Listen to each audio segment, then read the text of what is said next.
The 2023 PFL playoffs are upon us, and on August 4th, we are about to find out which light heavyweights and which featherweights go home and who keeps their $1 million dream alive. And who better to discuss this with me than the former PFL Light Heavyweight Champion, the real OC, Mr. Sean O'Connell. Sean, appreciate you spending some of your morning with me, sir. Thanks for having me. Always excited to talk about the PFL, especially when we get to the playoffs, because as you already described, it's do or die for all these fighters, which is really cool. Sean, these contenders have gone through a physical and mental gauntlet to get to this point. And we haven't even talked about the contenders that started this journey from the PFL Challenger Series and ventured their way into the tournament. And I kind of wanted to pause there because who better to ask this question than of you? You're somebody who's not only talked about it, you've done this before. And I was hoping you can kind of peer the curtain back a little bit and give the people at home like an inside glimpse. Where are these fighters at physically? Where are they at mentally? Nobody's healthy. Everyone's a little bit banged up right now. Can you kind of reflect back from 2018 and explain like kind of where you were feeling, albeit the circumstances were a little different, of course. Yeah, no, it was, I mean, it's cool because the PFL really does, it bridges the gap between combat sports and regular sports in a lot of ways, right? Because if you listen to an interview, if you get a chance to talk to any athlete in any sport, right? An NBA player halfway through the season says this: no one's 100% healthy right now. In the NFL, right, after week 2, guys are like, oh, the bumps and bruises have started. They're not going to go away till the end of the season. The bye week means nothing, right? Major League Baseball is 162 games. It's a grind. Those guys, like everyone in pro sports, has to talk about managing this health and long-term health and competition and performance and all that kind of stuff. And in combat sports and in MMA, you don't always have to do that, right?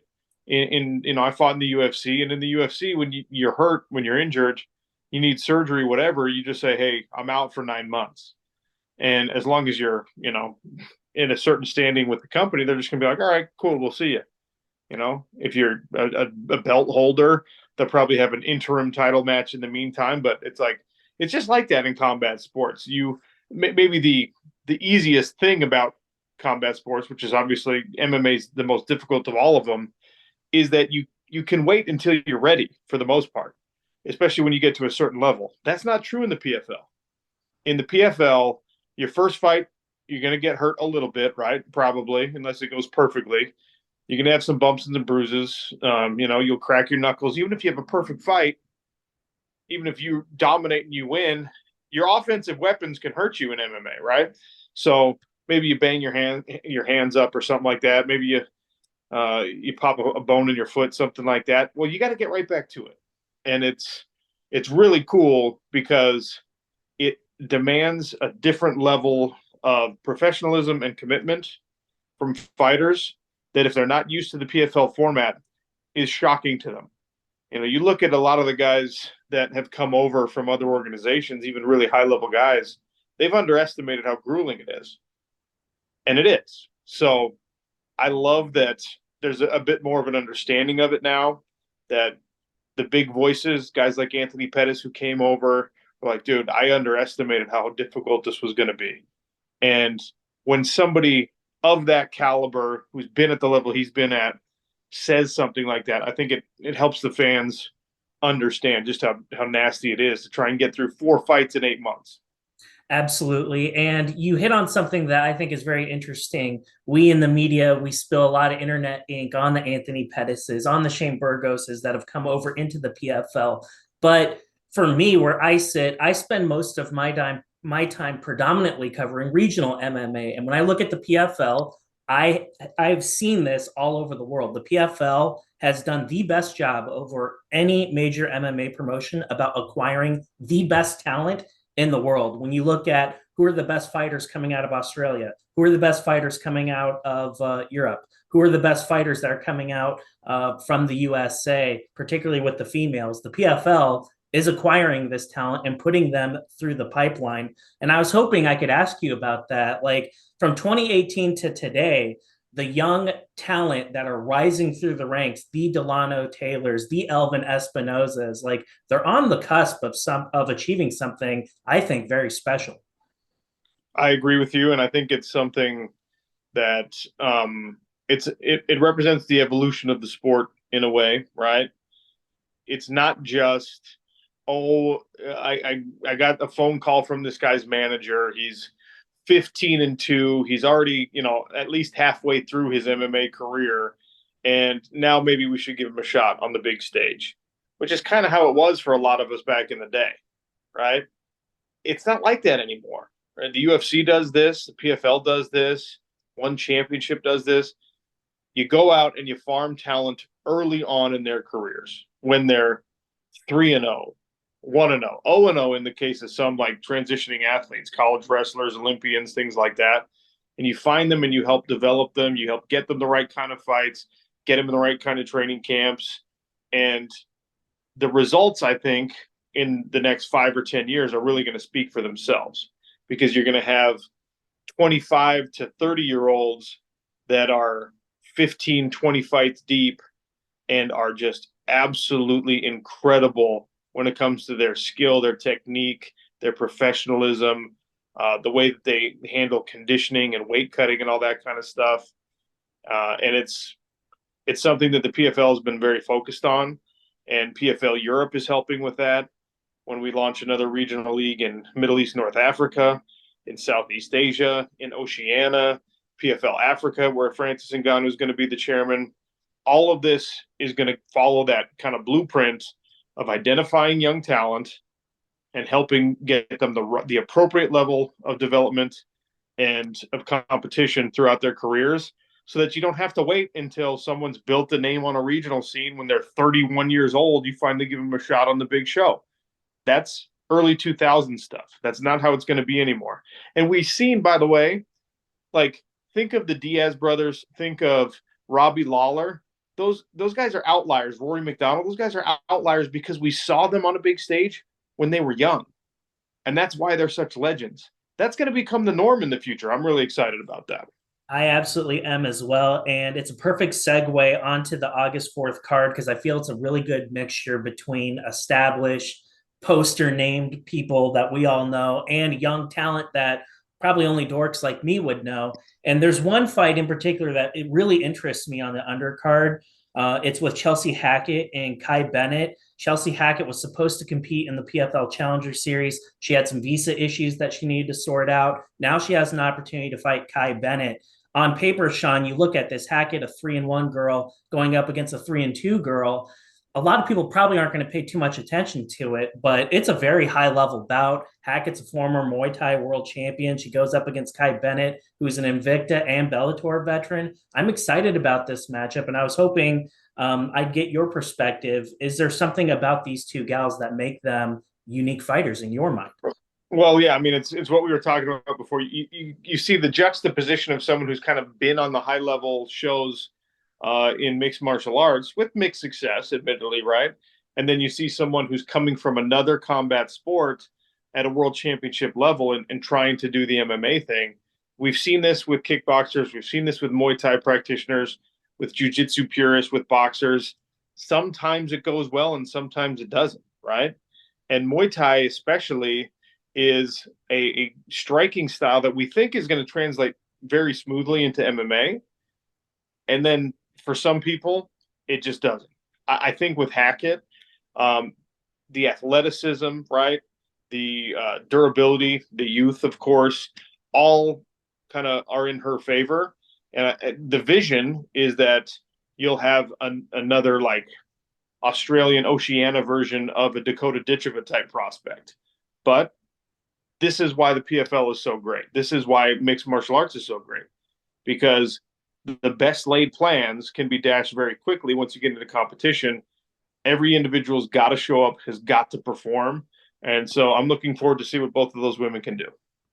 Last year, there was a lot of talk about Delano Taylor, and rightfully so, a third alternate in the Challenger Series. And then, of course, he finds himself in a championship fight through circumstances and through a combination of merit, he finds himself in a championship fight against Sadabusi. This year in 2023, we have two Challenger Series alumni in the regular season, in the playoffs, Gabriel Braga and Impa Kasanganay. I mean, talk about a journey from winning the Challenger Series now to finding themselves in the PFL playoffs. I mean, I'm just completely blown away. There's no other organization in the world that would give somebody a tryout and then put them in a title fight of this magnitude.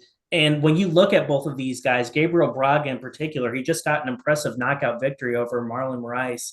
I mean, what is it about this guy that makes him so dangerous?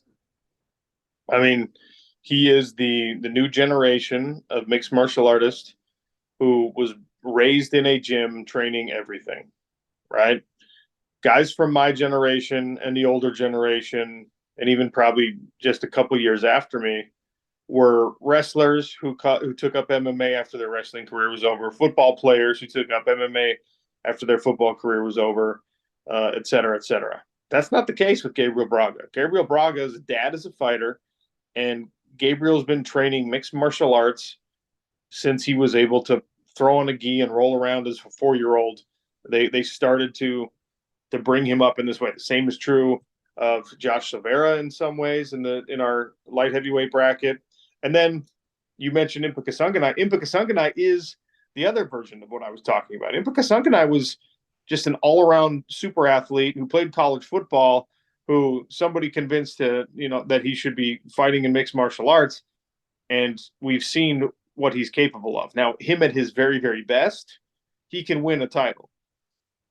Him when he loses a little bit of focus, or when he isn't quite as dialed in or quite as ready as maybe we've seen him at his very best, he's beatable. So it's really, really fascinating. But I think at 205 pounds, with the speed advantage he has over most guys, with the quickness and the explosiveness, and strength is not a problem for him. The only thing he really gives up in the larger weight class is reach, but his quickness, I think, overcomes that in a lot of ways. So both of those guys started on the Challenger Series, which, let's be honest, it's humble beginnings. Like, it's great that you're on a larger platform with the PFL name instead of just a regional, but like, you're not making a ton of money in the Challenger Series, right? It is very much an introductory developmental type fight.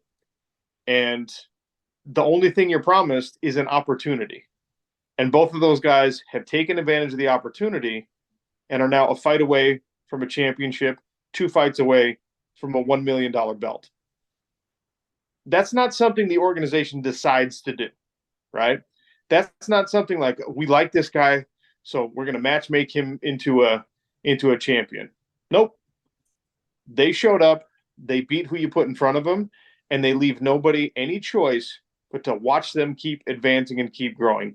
And that's the format, the true sports format, that matters. In this sport and in every other sport, it shouldn't be about how popular you are. It shouldn't be about what people think about you previously. Can you win when the lights are on? And so far, the answer for those guys is yes. So whether they're the most household names, popular individuals in the world, doesn't matter. And that's why the PFL is so great, because they're going to potentially embark on a journey in 2023 that starts with like other jobs, making ends meet, and ends with $1 million championship. It's amazing. Absolutely. Sean, I have one final question for you, and then I'll let you go. You're going to spend some time at the Riverwalk. You're going to eat some great Tex-Mex, and you're going to watch some great fights. For all the fans that are tuning in on ESPN on August 4th, is there one bout, sir, in particular that you have circled that people at home are not going to want to miss?